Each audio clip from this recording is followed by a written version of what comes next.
E se uma forma geométrica, uma bem simples, com apenas 4 lados, fosse na verdade o bloco de construção secreto do nosso mundo? Pois é, hoje a gente vai desvendar os mistérios de uma das formas mais importantes e, olha, mais onipresentes da natureza, o tetraedro. A resposta, claro, é o tetraedro. E o mais incrível é que essa forma aparece tanto numa escala microscópica, sabe, definindo a estrutura de moléculas essenciais, quanto numa escala bem maior, macroscópica, formando a base dos minerais que compõem a crosta do nosso planeta. E não estamos falando de uma forma qualquer, não. O tetraedro é um dos 5 sólidos platônicos. É um grupo de poliedros, que são perfeitamente simétricos, conhecidos lá desde a Grécia Antiga. Para os antigos, essas formas representavam os elementos fundamentais do universo.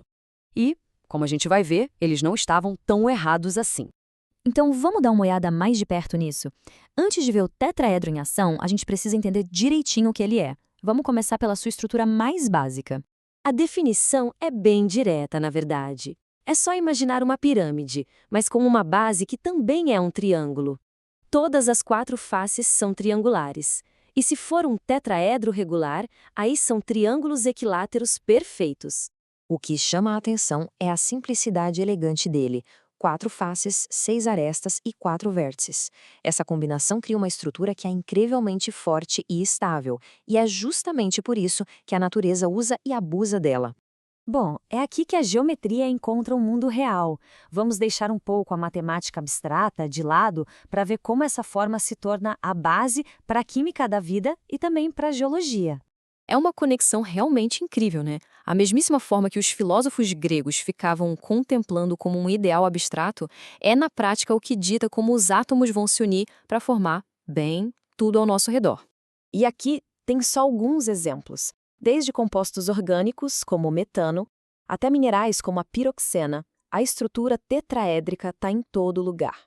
É um design que se provou universalmente eficiente para a ligação atômica. Vamos pegar o metano como exemplo, que é o principal componente do gás natural. No centro, a gente tem um átomo de carbono e nos 4 vértices do tetraedro ficam 4 átomos de hidrogênio. E essa disposição, claro, não é por acaso. E aqui está o pulo do gato. 109,5 graus. Esse é o ângulo exato entre cada ligação de hidrogênio com o carbono. Em 3 dimensões, essa configuração permite que os átomos de hidrogênio, que se repelem, fiquem o mais longe possível um do outro. O resultado? Uma molécula com a menor tensão e a maior estabilidade que se pode ter. Agora, vamos aumentar a escala. Se um único tetraedro já forma uma molécula super estável, o que acontece quando vários deles se juntam? É aí que a gente sai do mundo dos gases e entra no mundo sólido dos minerais. Olha só o dióxido de silício, a base do quartzo, da areia. Tudo começa com um tetraedro de silício e oxigênio. Daí, essas unidades básicas vão se conectando umas às outras, compartilhando átomos de oxigênio e formam uma rede tridimensional incrivelmente forte, super resistente.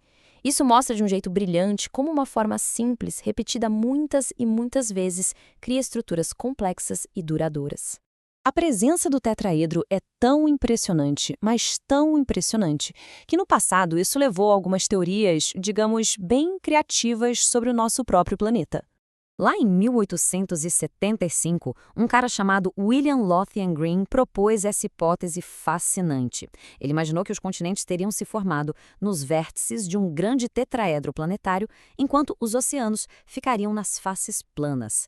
Hoje, a gente sabe que a tectônica de placas é a verdadeira força por trás da formação dos continentes. A teoria do Green não é mais aceita cientificamente, claro, mas ela mostra o quão poderosa e inspiradora é a ideia de que um padrão geométrico fundamental governa o universo. Então, vamos só recapitular a jornada. A gente começou com uma forma geométrica perfeita, viu como ela cria moléculas estáveis, tipo metano, depois como ela se une para formar minerais super robustos como o quartzo, e até como inspirou visões sobre a própria forma do nosso planeta. Isso tudo nos leva a uma reflexão final. A natureza é eficiente, é elegante. O tetraedro é só um exemplo de como princípios simples podem gerar uma complexidade inacreditável. A pergunta que fica é: que outros padrões geométricos fundamentais estão aí, moldando o nosso mundo bem na nossa frente, só esperando para serem descobertos?